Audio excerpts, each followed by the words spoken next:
semuanya, perkenalkan aku Villa yang akan menemani kalian di sepanjang video ini.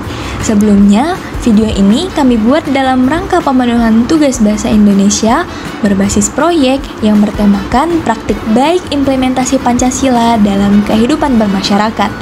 Tahap awal yang kami lakukan dalam proyek kali ini adalah pembagian tugas masing-masing anggota serta melakukan diskusi dalam penentuan tempat apa yang akan kami kunjungi. Setelah berdiskusi selama beberapa waktu, kami akhirnya sepakat untuk mengunjungi salah satu panti jompo yang ada di kota Pontianak, tepatnya di UPT Panti Mulia Dharma yang beralamatkan di Jalan Adi Sucipto. Selain untuk melihat bagaimana implementasi nilai-nilai Pancasila pada panti tersebut, alasan kami memilih untuk mengunjungi panti jompo adalah untuk berbagi cerita serta berbagi kebahagiaan bersama dengan para lansia. Setelah semua sudah disepakati, kami melanjutkan dengan penyusunan proposal kegiatan serta penyusunan berkas yang diperlukan sebelum melakukan kunjungan. Beberapa hari menjelang pelaksanaan kunjungan, kami disibukkan dengan persiapan buah tangan yang akan kami bawa dan akan kami berikan kepada orang-orang yang berada di lingkungan UPT Panti Mulia Dharma. Dengan harapan pemberian kami ini dapat membawa kebahagiaan serta menjadi wujud nyata kepedulian kami kepada mereka. Nah, sampailah kita pada kegiatan utama kita kali ini, yaitu melakukan kunjungan ke UPT Panti Mulia Dharma. Suasana di panti ini bisa dibilang sangat nyaman. Lingkungan yang sejuk dan kebersihan yang terjaga memberikan kesan nyaman saat pertama kali kami sampai di sini. Setelah berbincang dengan staf pengurus, kami akhirnya diberikan izin untuk masuk ke area wisma dan mengajak para lansia untuk berkumpul bersama di wisma depan. Kami disambut dengan hangat oleh para lansia. Sambutan yang tulus dan ramah dari para lansia dengan sekejap menghilangkan suasana canggung di antara kami, menggantikannya dengan suasana akrab yang penuh dengan canda dan tawa.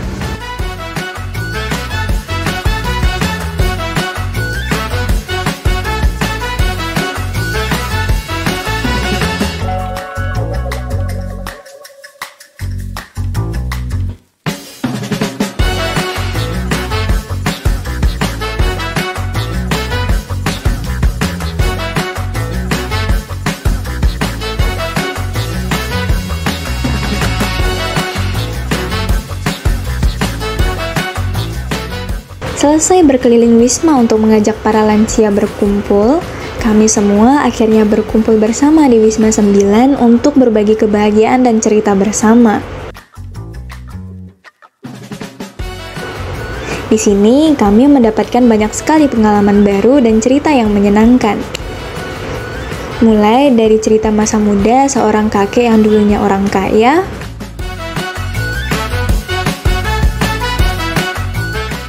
nenek yang dijodohkan di usianya yang masih 15 tahun, kakek veteran yang sekarang sudah berusia 100 tahun,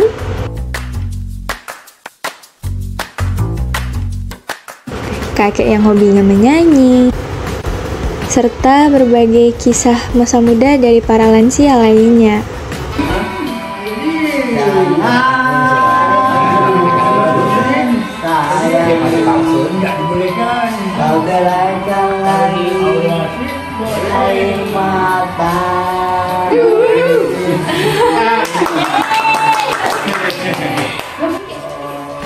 Setelah sesi berbagi cerita dengan para lansia selesai, kami melanjutkan kegiatan kami dengan melakukan wawancara kepada pihak panti terkait implementasi nilai-nilai Pancasila yang telah diterapkan di UPT Panti Mulia Dharma. Berikut adalah dokumentasi hasil wawancara kami. Selamat siang Ibu, izinkan saya bertanya kepada Ibu. Saya dari Universitas Tanjung Pura dan bertanya kepada UPT Mulia Dharma. Pertanyaan pertama, bagaimana latar belakang berdirinya Panti Jompo ini? Kalau latar belakang berdirinya Panti Jompo ini sendiri, karena memang masalah sosial ini kan selalu ada. Nah, dan panti ini juga berdiri tahun 1977 dari Kementerian Sosial. Terus saya lupa tahun berapa beralih ke Pemkab Mempawah. Terus pecah bawah dengan Kubu Raya beralih ke Kubu Raya. Nah, tahun 2017 baru kewenangannya beralih ke provinsi. Untuk pertanyaan kedua, apa saja nilai-nilai berkaitan dengan Pancasila yang diterapkan di Panti Jompo ini dalam kehidupan sehari-hari? Setiap mereka itu kita tanamkan nilai Pancasila dengan kegiatan. Setiap hari Selasa ada kerohanian. Nah, hari Kamis ada keterampilan untuk mengasah kemampuan mereka. Juga biasa kami ajak ada pertemuan di aula. Kami sampaikan apa saja yang bisa mereka lakukan, apa saja yang tidak bisa mereka lakukan. Juga kami sampaikan lagi tata tertib di dalam panti. Nah, terus juga hari Jumat ada kegiatan jasmani rohani, ada senam setiap hari Jumat. Untuk pertanyaan ketiga, bagaimana cara Panti Jompo ini mengajarkan penerapan nilai-nilai Pancasila kepada para penghuni? Kalau untuk penerapan nilai-nilai Pancasila pada para penghuni, biasanya dalam kehidupan sehari-hari, mereka diajarkan saling tolong-menolong antar sesama, antar teman, jangan berkelahi.